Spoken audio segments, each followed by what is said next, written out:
नमस्कार. मी चिंतामणी सहस्रबुद्धे. आज मी एक सांगलीत 27 जुलैला होणाऱ्या एका आगळ्या वेगळ्या उपक्रमाबद्दल बोलणार आहे. मुलींनी विद्याव्रत स्वीकारायचं असं त्या उपक्रमाचं स्वरूप आहे. विद्याव्रत म्हणजे ज्याला परंपरेमध्ये मौंजी बंधन किंवा मुंज उपनयन असं म्हणलेलं आहे.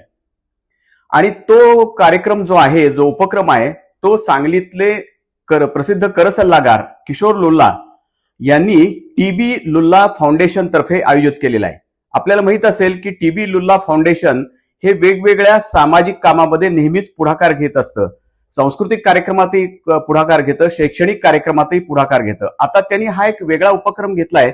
याचं सगळ्यात महत्वाचं कारण की जे किशोर लुल्ला आहेत त्यांची नात आहे मीरा, ती 9 वर्षाची झाल्यावर तिचं उपनयन करायचं परंपरेप्रमाणे. आपल्या परंपरेमध्ये सगळ्यांना मुंजीचा अधिकार दिलेला आहे सनातन परंपरेमध्ये, आणि त्यामुळं तसा आपण उपनयन विधी करायचा असं ठरलं.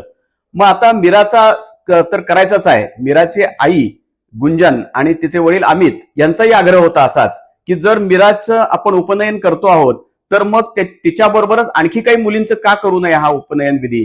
कारण हा उपनयन विधी म्हणजे विद्याव्रत स्वीकारण्याचा एक मार्ग आहे असं ठरलं. मग त्यानंतर 10 मुलींची त्याच वेळेला आपण उपनयन करायचं, त्यांची मुंज करायची असं ठरलं.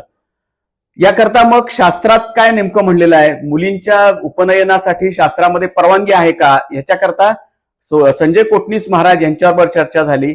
आणखी काही तज्ज्ञ लोकांच्यावर, म्हणजे जे शास्त्रातले तज्ज्ञ आहेत त्यांच्यावर, धर्मशास्त्रातले तज्ज्ञ आहेत त्यांच्याबरोबरही चर्चा झाली आणि अखेर हा उपनयनाचा विधी करायचं ठरलं. साहजिकच हा उपनयनाचा विधी करायचा असेल तर मग त्याचं पौरोहित्य कोण करणार, त्यासाठीही व्यवस्था झाली. 4 पुरोहित त्यासाठी येणार आहेत.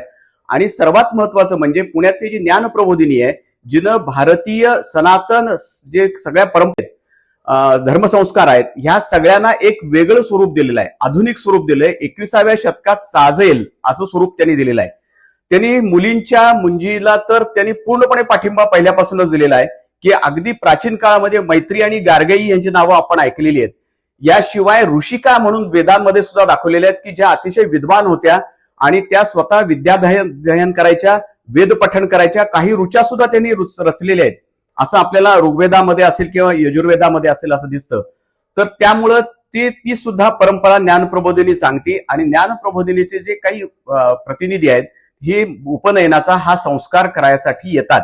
आणि त्याप्रमाणे त्या दिवशी म्हणजे 27 जुलैला ते ज्ञानप्रबोधिनीचे प्रतिनिधी सुद्धा इथं हा उपनयनाचा विधी करण्यासाठी येणार आहेत. सगळ्यात महत्वाची गोष्ट अशी आहे की अलीकडं थोडीशी मुलींच्या बद्दल जागृती झालेली आहे, पण अजून सुद्धा मुलांच्या शिक्षणाकडे जेवढं लक्ष दिलं जातं तेवढं मुलींच्या शिक्षणाकडे दिलं जात नाही. म्हणून या उपनयन संस्कारामध्ये किंवा विद्याव्रत संस्कारामध्ये असं अध्यावृत्त धरलेलं आहे की त्या मुलींचं शिक्षण पूर्ण करायचं, उच्च शिक्षण, नुसतं साधं शालेय शिक्षण 12वी पर्यंत शिक्षण नव्हे, तर त्या मुलींचं पूर्ण उच्च शिक्षण करायचं. त्यांच्या इच्छेप्रमाणे त्यांना किती शिकायचं असेल ते शिकू द्यायचं, असं त्या मुलींच्या मनावर सुद्धा या संस्काराच्या वेळेला बिंबवायचं.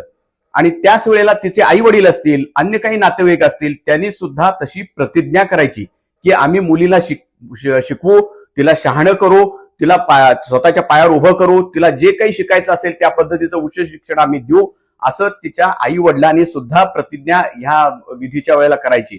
सगळ्यात महत्वाची आणखी एक गोष्ट ह्यातली अशी आहे की किशोर लुल्ला यांचा जो सामाजिक दृष्टिकोन आहे तो सामाजिक समरसतेचा आहे. म्हणून त्यांनी या सगळ्या विधीमध्ये ज्या 10 मुली निवडलेल्या आहेत या हिंदू धर्मातल्या वेगवेगळ्या जातीतल्या सगळ्या मुली निवडलेल्या आहेत. हे सगळ्यात आणखी एक वैशिष्ट्य आहे. आणि त्यामुळं एक वेगळा सामाजिक समरसतेचा एक आदर्श या उपनयन संस्काराच्या निमित्तानं आज समाजासमोर ठेवण्याचा हा प्रयत्न आहे. आपण अवश्य किशोर लुल्ला आणि टीबी लुल्ला फाउंडेशन तसंच मीराचे आई वडील गुंजन आणि अमित या सगळ्यांचंच खरोखरच अभिनंदन केलं पाहिजे. एका नवीन उपक्रमाची सुरुवात केली ह्याबद्दल. आणि इतर मुलींच्या बाबतीत सुद्धा असंच विद्याव्रत स्वीकारलं गेलं पाहिजे असा सुद्धा आपण आग्रह धरला पाहिजे. याबद्दल मी पुन्हा एकदा लुल्ला फाउंडेशन आणि लुल्ला कुटुंबीय या सगळ्यांचं मनपूर्वक अभिनंदन करतो. नमस्कार.